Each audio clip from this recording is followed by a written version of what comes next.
Saudara-saudari, Injil kita pada hari ini diambil dari Injil Yohanes bab 16 ayat 20 sampai 23. Dalam amanat perpisahannya, Yesus berkata kepada murid-muridnya, "Aku berkata kepadamu, sesungguhnya kamu akan menangis dan meratap, tetapi dunia akan bergembira. Kamu akan berduka cita, tetapi duka citamu akan berubah menjadi sukacita. Seorang perempuan berduka cita pada saat ia melahirkan, tetapi sesudah melahirkan anaknya, ia tidak ingat lagi akan penderitaannya, karena kegembiraan bahwa seorang manusia telah dilahirkan ke dunia. Demikian juga kamu sekarang diliputi duka cita, tetapi aku akan melihat kamu lagi dan hatimu akan bergembira, dan tidak ada seorang pun yang dapat merampas kegembiraanmu itu daripadamu. Dan pada hari itu kamu tidak akan menanyakan apa-apa padaku." Demikianlah sabda Tuhan. Terpujilah Kristus.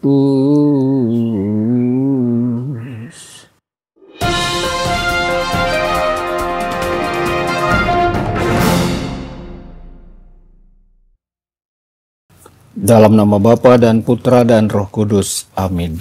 Saudara dan saudari terkasih dimanapun Anda berada, jumpa lagi dengan saya Romo Tedens dalam saluran Warta Kabar Sukacita.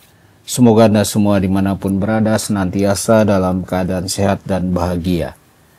Kamu akan menangis dan berkabung sementara dunia bersuka cita.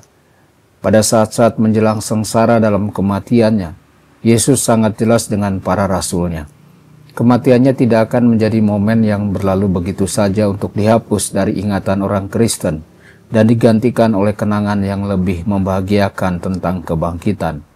Dia menyatakan bahwa salibnya akan terus menandai kehidupan para pengikutnya selama berabad-abad yang akan datang.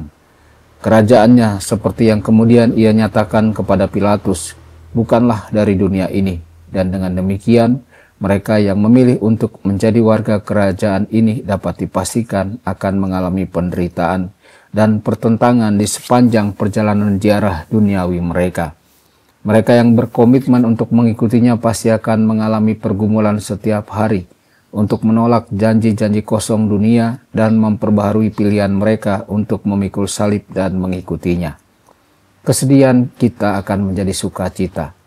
Mungkin terlihat aneh untuk merefleksikan kesedihan dalam konteks masa Paskah.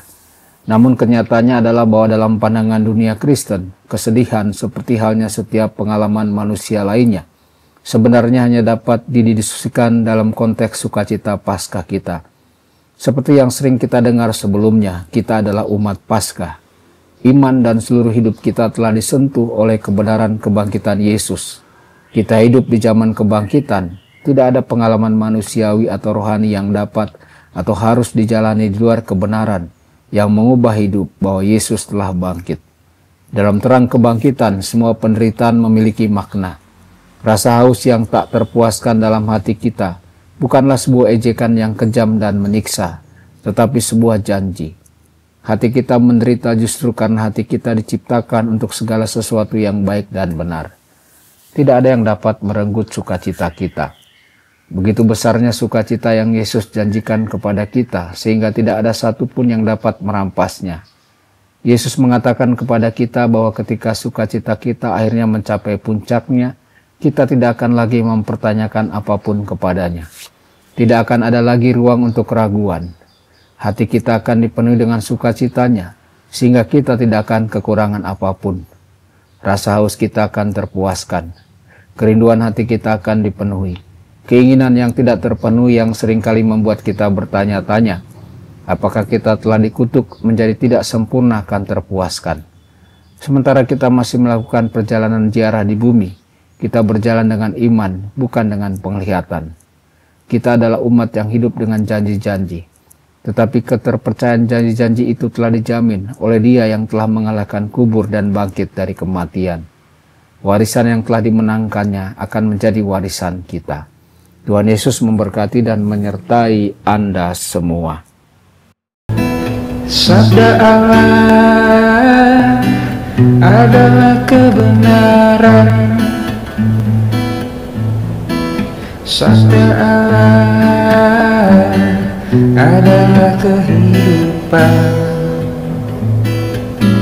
Mari kita mencintainya, mari kita menghayatinya. Ya Tuhan yang ku muliakan, sabdamu angkat resahku.